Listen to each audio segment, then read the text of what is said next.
Hello, thank you for joining me. It's Thursday the 22nd of June and I have a 2-card tarot reading for you today. So let's see what cards come out for us. I'm using the Light Seers Tarot by Chris Anne, which is a beautifully illustrated pack of cards if you've already seen them. Let's see what we've got. All right, well, we've got the Four of Pentacles and we've got the World.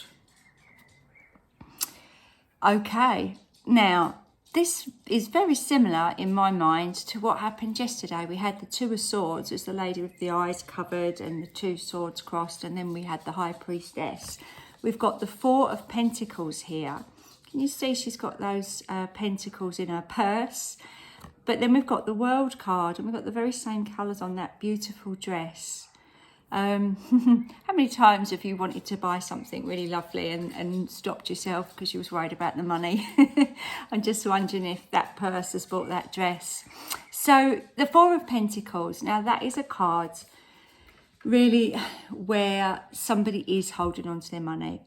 And they're not doing that because they're particularly stingy. They're doing it because they're afraid. No, and we've all been there, haven't we? We always try and have a little bit of money put aside for a rainy day. It doesn't always happen. And it's that fear, isn't it? That, you know, oh, I'm not going to be able to pay for this. I'm not going to be able to do this. And it can almost keep us, say that lady's got her eyes closed and she's clutching the bag, but she's actually clutching it here, isn't she? Almost to her heart, as if to say, this means so much to me. I can't part with it.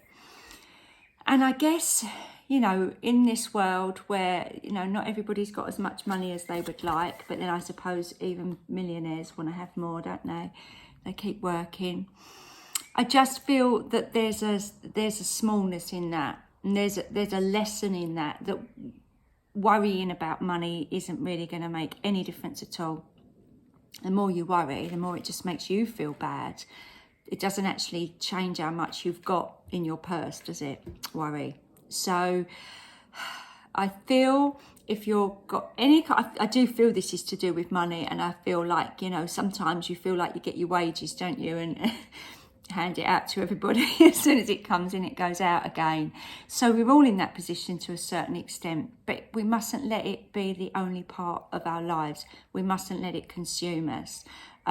This lady here, very carefree, she's looking up at the sky, and it's funny because it's like she's on a hula hoop, balancing on a hoop that is being suspended by that light there. Can you see that?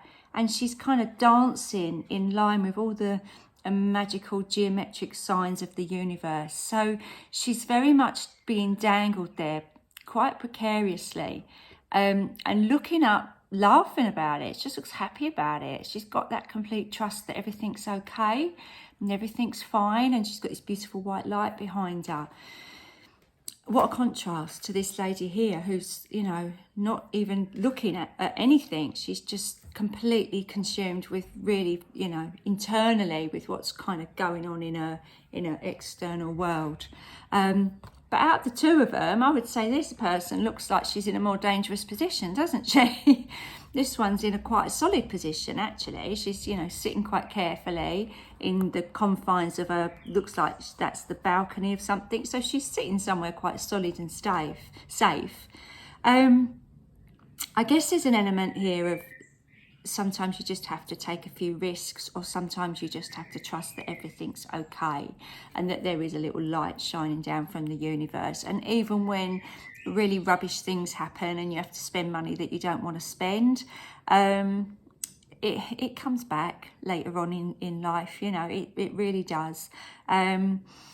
It's just one of those things, isn't it? And I'm saying that, I'm thinking of this time last year, my dog was really, really poorly, Poppy. And bless her, she ended up being diagnosed with Addison's disease. So it took a long, long time and a lot of time in a vet and a specialist vet to have that diagnosed.